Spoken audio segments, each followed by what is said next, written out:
Et on était entre 250 et 300 personnes peut-être réunies aujourd'hui aux Angles pour contester la création d'un lac artificiel en altitude au sommet de la montagne qui est actuellement en train de se faire creuser à coups de pelleteuse pour sécuriser la production de neige artificielle qui permettra d'enneiger la station de façon moins aléatoire dans les années qui viennent.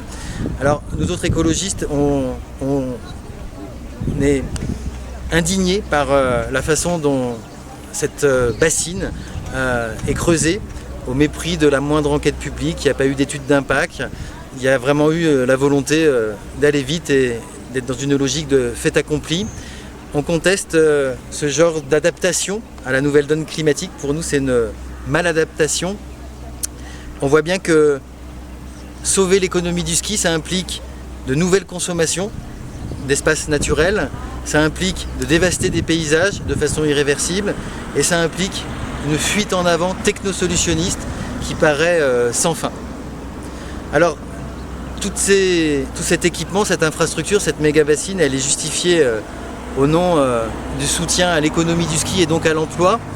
Nous, les écologistes, on n'est pas contre les emplois aidés, mais on pense que plutôt d'aider des emplois dans le maintien à flot d'une industrie du ski, qui est une industrie de loisirs qui est vouée à disparaître à cause de l'augmentation des températures, et ben pourquoi ne pas aider plutôt les emplois dans le domaine de l'entretien des forêts, dans la rénovation thermique des logements. La moitié des bâtiments de cette station ont besoin d'être rénovés si on veut venir y habiter, notamment dans le cadre du réchauffement climatique qui fera plus frais ici. Il faut rénover les logements.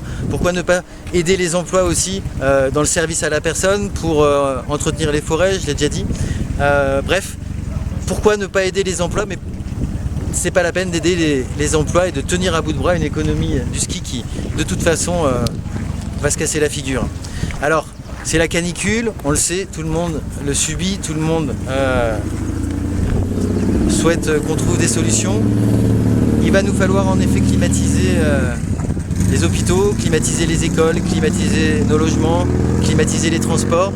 On n'aura pas les moyens de climatiser également les pistes de ski. C'est pas possible, même avec tout plein de production d'électricité, même avec tout plein de centrales nucléaires qui de toute façon, quand il fait chaud, on est obligé de les arrêter parce qu'on n'a pas de quoi les refroidir. Voilà. Donc consacrons notre énergie et nos énergies à entretenir ce qui est le plus essentiel, habiter, se déplacer, peut-être également se divertir, mais autrement qu'en faisant du ski. Effectivement, en faisant par exemple du VTT l'été d'ailleurs, mais consacrons notre énergie à ce qui est le plus essentiel, parce que de l'énergie, on va en manquer, elle va se faire rare et il faut en prendre bien soin de la même façon qu'il faut prendre soin de notre environnement, dont nous faisons partie. Merci.